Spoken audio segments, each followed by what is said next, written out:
आज भारतीय जनता पक्षाचे प्रदेशाध्यक्ष आणि या जिल्ह्याचे पालकमंत्री राधाकृष्ण विखे साहेब आणि रवींद्र चव्हाण साहेब हे दोघं या ठिकाणी अर्ज भरण्याकरता त्यांच्या उमेदवाराचे राहुरीत आले असता त्यांनी माझ्याकडे ऑफिसला या ठिकाणी भेट दिली आणि शिवाजी कर्डिलेंच्या निधनानंतरची ही निवडणूक असल्या कारणानं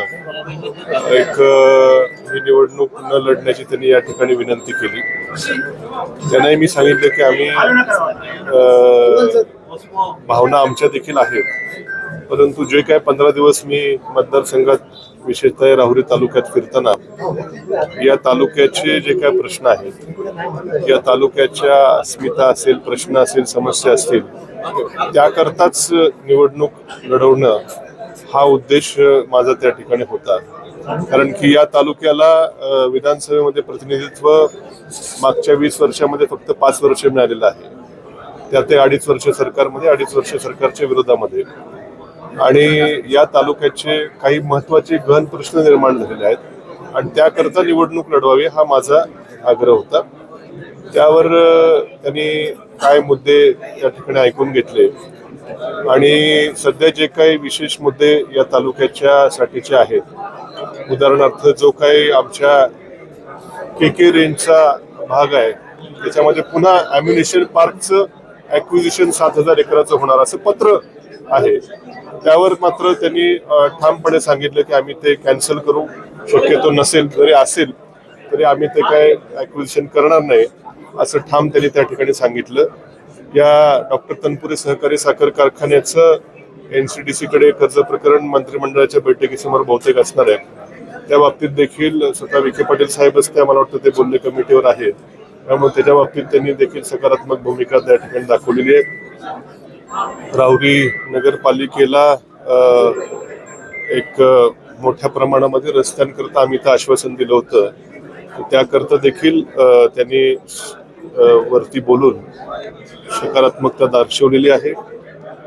आणि इथं उद्योगधंद्याकरता एखादा मोठा उद्योग येणं आमच्या मांबोरी परिसरात म्हणा किंवा धरणाजवळचा जो आमचा जिरायती भाग आहे वरती ताराबाद साईडला वगैरे, जर काही जमीन उपलब्ध होणार असेल तर MIDC बाबत देखील अत्यंत सकारात्मक त्यांनी त्या ठिकाणी चर्चा केलेली आहे.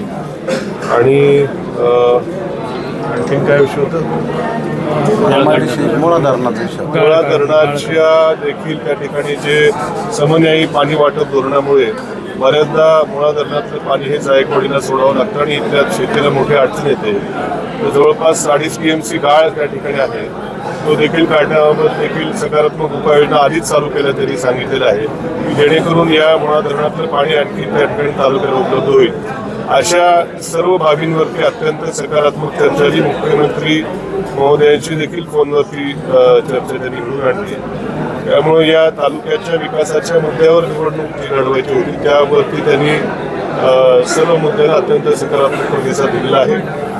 हा सर्व विषय ही जी काही चर्चा झाली मला सर्व कार्यकर्त्यांशी बोलावं लागेल आणि सगळ्या कार्यकर्त्यांचं काय मत असेल त्यावर आम्ही आता थोड्याच वेळात बसून निर्णय घेऊ. असं काही विषय नाही. काय विधान परिषद, जिल्हा परिषदेच्या निवडणुका व्हायच्यात, त्याला कधी होईल, वर्षांनी होईल, 2 वर्षांनी होईल. आज जो विषय आहे तो या राहुरी विधानसभा मतदारसंघाचा आहे. त्यातही मी ज्या तालुक्यात राहतो, शहरात राहतो, मोठा मतदारसंख्या ही राहुरी तालुक्यातली आहे आणि या तालुक्याला प्रतिनिधी नव्हता बरेच वर्ष, त्यामुळे तो जो काही विकास कामाचा बॅकलॉग असेल त्या संदर्भातच फक्त चर्चा झाली, बाकी काही राजकीय चर्चा कुठल्याही प्रकारची झाली नाही. त्यांनी विनंती, आता एवढी मोठी माणसं, पक्षाचे प्रदेशाध्यक्ष स्वतः या ठिकाणी आले, पालकमंत्री देखील स्वतः आले, एवढ्या मोठ्या माणसांनी या ठिकाणी विनंती केलेली आहे आणि विकासाचे प्रश्न देखील मार्गी लावण्याचं त्यांनी सकारात्मक, अत्यंत मुख्यमंत्री महोदयांनी देखील सकारात्मकता दर्शवलेली आहे. या सगळ्या बाबी मला माझ्या कार्यकर्त्यांची चर्चा करावी लागेल.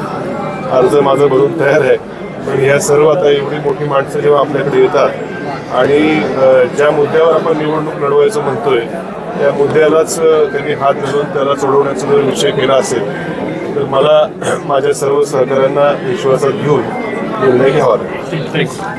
आवाज जनतेचा, लढा सर्वसामान्य जनतेच्या न्याय हक्कांसाठी.